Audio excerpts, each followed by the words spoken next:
Биз ошону как пример катары мындай көрсөтүп коюш керек элгечи. Жылат болбогула, мына алмашкандар бар. Бир жакшы эле алмашып, ар ким өзү ыраазы болуп кетип атат. Силердики да ошондой болот деп, мен тез арада мына Навайны уже баштай бергиле дедим. Ошол бүгүнкү биздин жыйыныбыз мына уже разрешение, мына келген арыздарга комиссияга немеге оценкасы, башка жерде алмашуу боюнча уже уруксат берилди.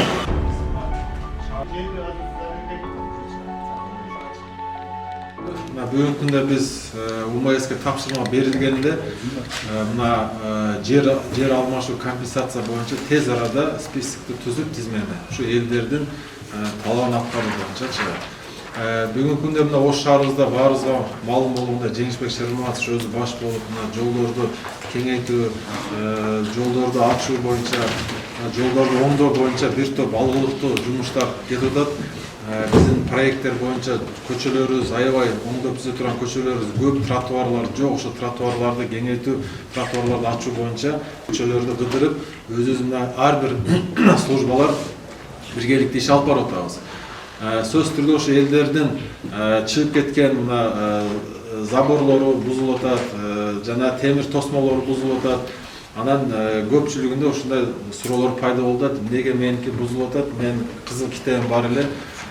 Мен бузбайм же мен бузганда мага кандай мамиле жасайт жергиликтүү бийлик депчи. Жергиликтүү бийлик сөзсүз түрдө эгерде кызыл китеби биздин долбоорго кирсе, биз ошо көчөнү кеңейтүү максатында мына долбоорду отургузсак, мына тротуарларды жашылдандыруу зонасын койгондо, ошол жашоочунун кызыл китебине биз кирип алсак, 1 сотикпи же 2 сотикпи же 60 квадрат метрби же даже 10 квадрат метр болобу.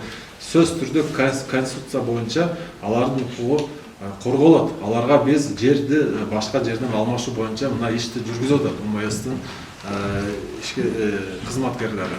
Ошон үчүн мына комиссия бүгүнкү күндө бизге арыздар түшүп баштады. Былтырлары биз ушул башка көчөлөрдү дагы оңдоп түзөө иштеринде ушундай жумуштарды алып барганбыз. Быйыл мына Монуева көчөсүн алсак, Монуева көчөсүндө ушул эки деңгээлдүү жолду куруп баштаганда жолдорду кеңейтүү, жолду кеңейтүүдө ошол бир топ чыгып кеткен, бир топ ошол жерде бизнесин жүргүзүп жаткан ишкерлер болобу же жашоочулар болобу жөнү жашаган ошолордун канча сотиги кирсе биздин долбоорго башка жерден биз жер алмашканбыз. Жерди биз тең кылып алмашканбыз. Бул жерде независимый оценщик дегендер бар. Ошолор баалап биздин башка шаардын башка жерлерде жайгашкан зона боюнча бөлүнөбү. Мисалы бир жараныбыз 2 сотик жерине 5 сотик же 6 сотик жер алган, башка зонадан ошого баасына туш келип калган ушундай өзүнүн ошо жеричи. Ошондой сыяктуу эле бизде бул же бүгүнкү күндө да мына Навай көчөсү бар да, башка көчөлөр да бар. Ошол компенсация деп жер алмашуу деп айтып атабыз биз. Жер алмашууда мына бүгүнкү түшкөн мына биздин арыздардын баарын биз карап чыгабыз. Эгерде биздин долбоорго ошолордун госактысы боюнча кирип кетсек, биздин долбоорго биз сөзсүз түрдө алмаштырабыз жерге жер. Эгерде госактысы же заборун бузуп биздин долбоор жанынан өтүп, алардын жери бош калса, бул жер өзүнө калат. Ошону мына МАПтын жетекчилери, МАПтагы айыл башчылар, терсоветтер, силер элдерге тууру багыт берип, тууру түшүндүрүшүңөр керек. Бул жер сенде калат. Бул жерди сен ушу госак боюнча границаны кылып сөзсүз түрдө пескоблок менен тосуп алыш эмес. Госак сен госактын жерин территорияң бар. Сага эч ким ал жерге тийишпейт. Единственное, ушу бир створ кылып, ушу көчөнүн